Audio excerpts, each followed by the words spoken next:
up YouTube? Topaz Jake's back for another daily review, and this one is to that DJ Mustard, Nicki Minaj, and Jeremih Don't Hurt Me. And this is ultimately a interpolation of Diana King's Shy Guy song. If you guys remember it from back in the day, this was off the soundtrack of Bad Boys 1. And with this being the single for this new DJ Mustard project that he got coming out, man, do you see the trend that the music industry is kicking? Like all of the new singles and stuff, man, that's trying to be in the clubs and all of that, they have all had like a world-like music sound to it. A lot of people are remaking past hits that have been along that line, and some people are making up their own original sounds of that, man, but ultimately it's along the same thing. And this is what I really hate about the music industry, because somebody in these boardrooms is saying this is the type of music that we need to push in order to sell records right now, and everybody is straight up following behind it instead of everybody being unique and dishing out different types of music. Now overall, this song has like no core concept, and you know that's kind of what happens when you make these types of projects, which DJ Mustard is doing,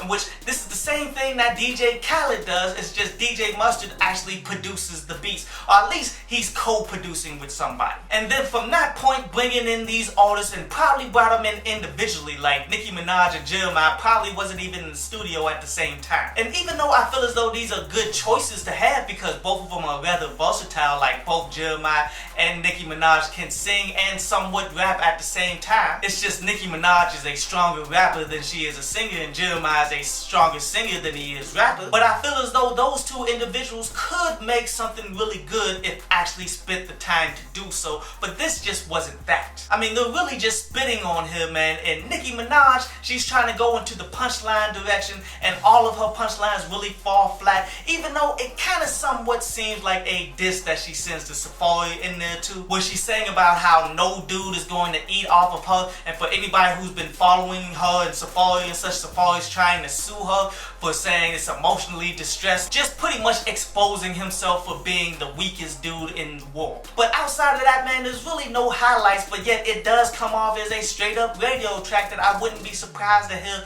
multiple times this summer. But it's another one of those tracks that I would recommend you to go ahead and skip past, because odds are you're going to hear it a ton of times during this summer.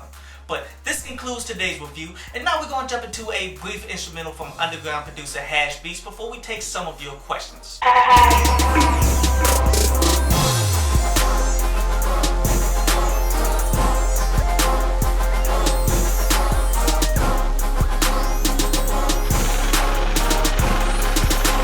Charge says that he doesn't care about bloodlines or anything like that. There will never be another artist on the level of what Tupac was. And my brother, let me tell you like this.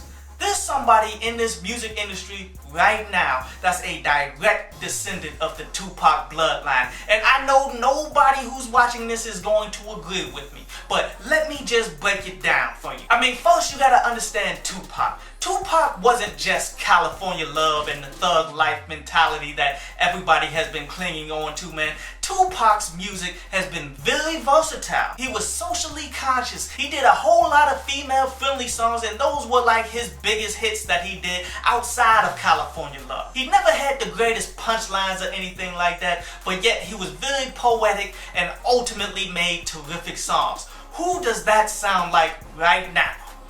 Wale. Now Wale hasn't been murdered in cold blood, but yet ultimately musically, when you go back to all of his projects and the amount of success that he's had, he's coming up there, man. So Quan says he's okay with having peace, but ultimately black and brown people cannot come together because we just have too many different agendas and everything, and I feel you 100% on that, man. Especially saying as though these people only pop up only wanting our help, but yet when we need help, they're nowhere to be found. But as you said, real talk, man, the best that you can ever hope from a black and brown somewhat coalition, as people want to try to claim something to be, is to get actual peace so that we can go about our own different directions and such, man, because we are directly competing with these people. And there has been things in history that shows you how much they really don't care about us. Like go back to Pacquiao versus Mayweather. I understand it's a competitive sport that turned racial and everything, and everybody wanted to back their race, but when all of the racial slurs came out after Mayweather beat him up, it really shows you how much they care about us.